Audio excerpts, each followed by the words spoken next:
Welcome to Heroes and Droids, your guide to movies and TV shows about superheroes, sci-fi, Disney, and action. From Marvel to DC, from Star Wars to Star Trek, from James Bond to the Fast and the Furious, we will review theatrical films and streaming delights you care about most. This week, we are reviewing She-Hulk, Attorney at Law, Episode 6. We are two-thirds in. 3 more to go. Episode 6, titled Just Jen. All right, I am your host, Doc Rotten, and joining me tonight is award-winning filmmaker Christopher G. Moore. How you doing, Christopher? Doing well. Just got back from doing the electric slide after this wedding episode of She-Hulk. Very nice, very nice. Me no electric slide. What are you, a caveman? Yes. Me no. Well, I guess that's more Hulkish, I guess. Me no electric slide. Me only smash on dance floor. Me smash. No electric slide. Yes, I will go with that. All right. What we're going to do tonight is we're going to give you our first impression of She-Hulk episode 6. That will be spoiler free. And then we'll dive into a discussion, which we will get on the spoilers. And Christopher has Easter eggs. You have a top 10. Was there top 10 this week? I try to do top 10s every week now. Okay, so we got top 10. And we'll wrap things up with our score, 1 to 5, and our favorite scene. All right, let's get into things and take a look at the card. She-Hulk, Attorney at Law, 2022, Disney Plus. Season 1, we hope. Episode 6 aired September 22nd, 2022. And of course, we mentioned earlier, it was called Just Jen. Directed by Anu Valia, and written by Kara Brown, based on characters created by Stan Lee and John Buscema. And the cast includes Tatiana Maslany, Ginger Gonzaga, and Jamila Jamil. I'm like second guessing myself with those names. Synopsis: Jen is a bridesmaid in a friend's wedding, a stressful event compounded by uniquely She-Hulk issues. That sounds like a sitcom. But let's find out what our first impressions were. Christopher, start us off.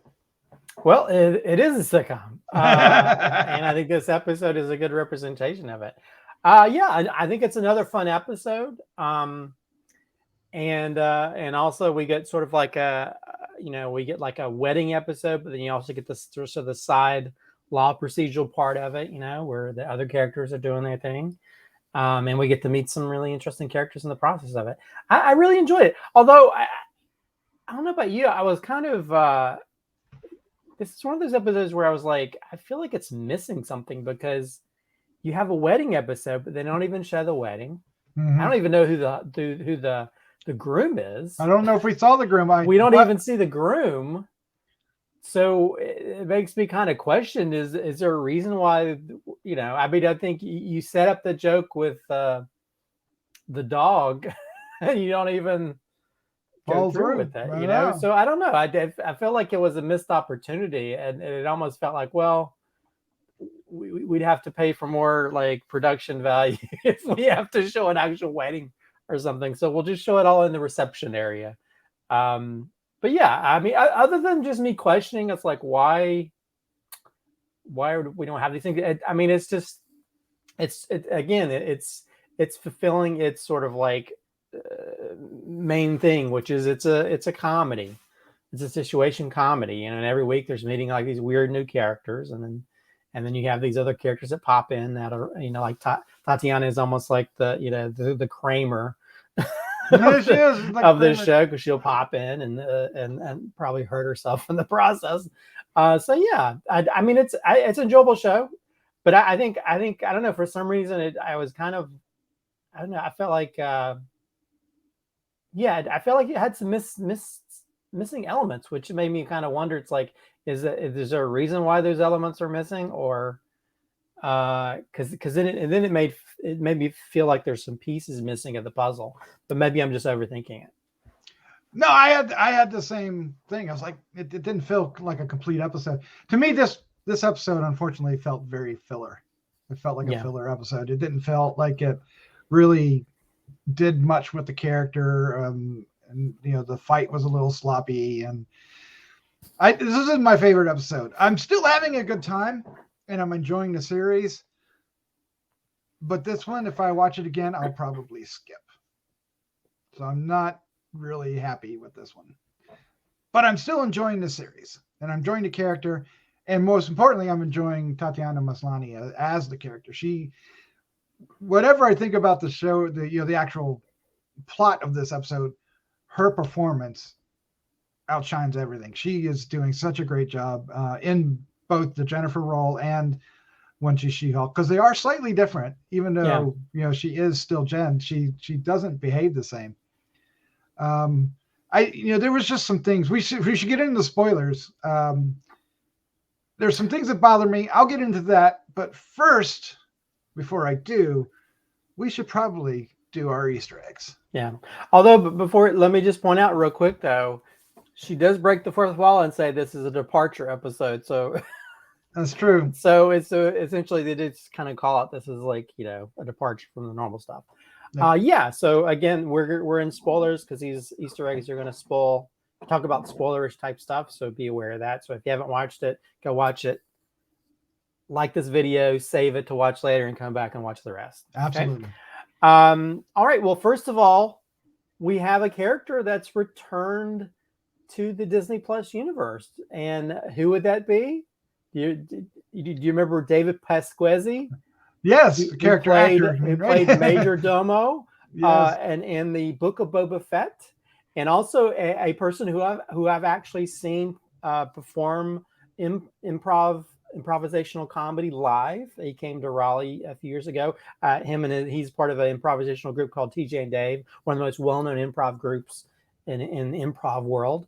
And he pops up as a comic book character known as Mr. Immortal. Who would have known this character would have popped up? But again, I guess that's this show allows for a lot of the weirder, less known comic book characters. And for those people that don't know Mr. Immortal, which they kind of explain a little bit in the episode, he's this guy who's cursed with the power of immortality, so he cannot die. But then at the same time in this episode, he uses his death as reasons to break up with people. Because evidently, when you sign a contract being married, if you're no longer married if you're dead. So I guess that's how that works. But actually, his character was first introduced in the 80s in the West Coast Avengers comic.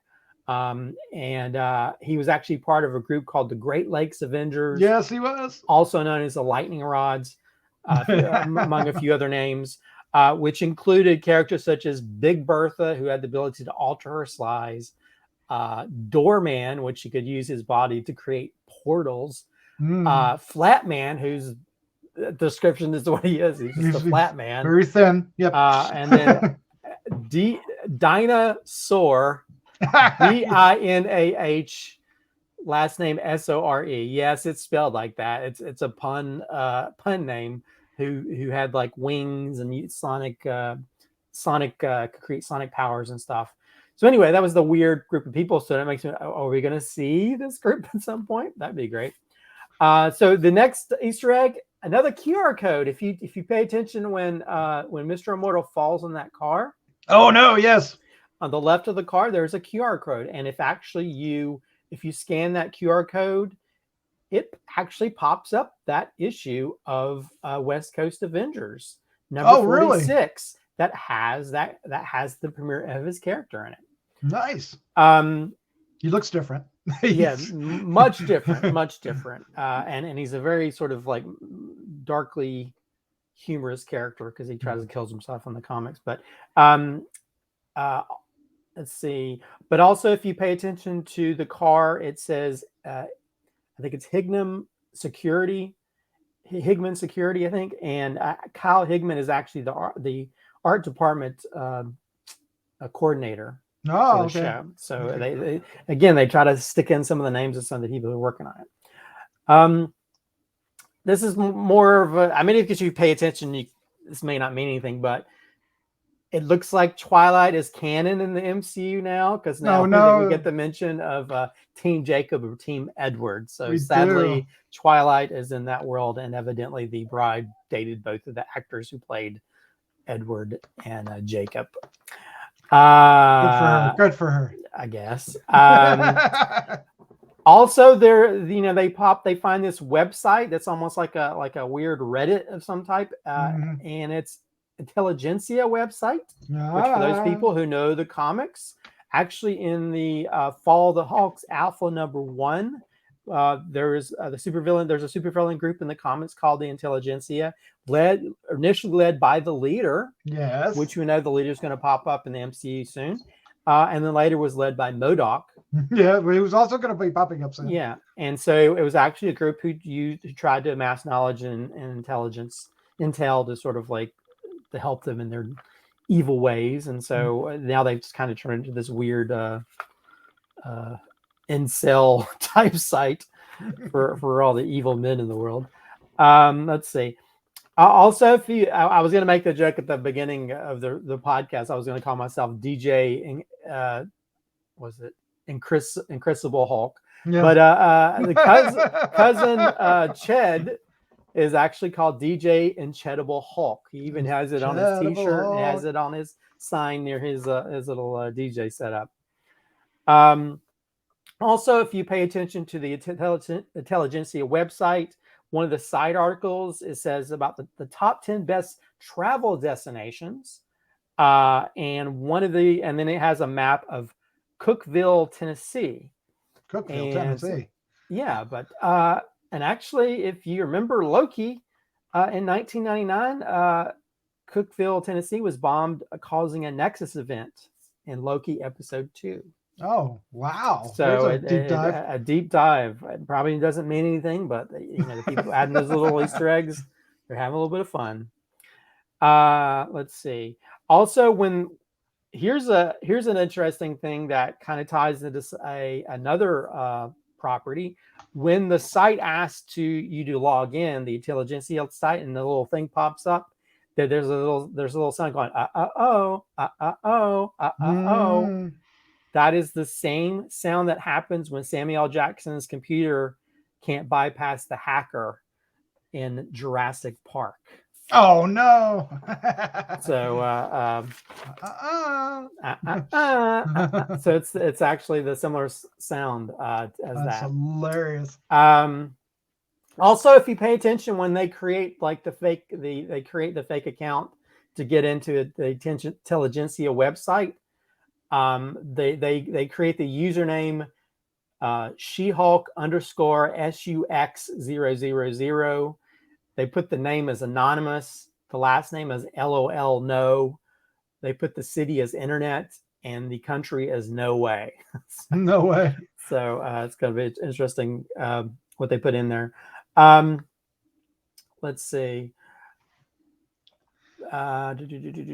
Also, if you pay attention, the Hulk King is mentioned on the Intelligentsia website. Later on, when you see like the people that are observing them while they're eating fries, and they show all this stuff on the screen, a little message pops up saying next phase of the plan ready to go, Hulk King. So somehow that Intelligentsia website is kind of connected. King. And somebody is called Hulk King. Could that be the leader, or could that be Todd from earlier? Seemed to be a little obsessed. So somebody. I guess we'll find out soon who that person is, who the Hulk King is. We got 3 more episodes to find out. I know. And also, lastly, end credits. If you pay attention to a lot of the end credits, the fun thing is the new little artist renderings that pop up. One of them is photo booth photos. And if you look at one of the photos, Ched is kissing the bride. No! So the bride got a little too drunk. Also, Titania is getting veneers fixed while she seems to be either taking a selfie or broadcasting from the dentist's office. Yes. And also, Mr. Immortal is having to give 20 seconds of eye contact, and Jen's coworker is timing it using like an iPhone, so he has 20 seconds on it. So So anyway, those are he looks 10. scared as all get out. I He's know, like, I know. oh no, that's an eternity. So now that we don't have end credit sequences, we have to get enjoyment from the end credit art stuff that pops up. So those are the 10 Easter eggs that kind of popped up that I learned about or noticed. Yeah, so the biggest problem I have with this episode is they're kind of making Jennifer out to be a little bit of a lush, because she goes and gets drunk, and I don't know. To me, it went a little too far. Does that even bother you at all? No. Okay, I found it to be entertaining. I think I would do that if I was there. I don't think she's becoming a lush. Well, true. I think she's in a situation that all of us would drink if we had to deal with that. If we got sort of like, if we got in a really crappy event, and I think I would just be buying drinks all the time because that's all I can do. So yeah, I didn't have a problem with that. Again, my problem was just that, when it's a Chekhov's wedding. When you create a wedding, what happened to the wedding? Where's the wedding? Yeah, and then it just, I don't know. It just made me like. It just made me feel like being that sort of person that goes on TikTok and tries to read into like what Marvel's doing is like.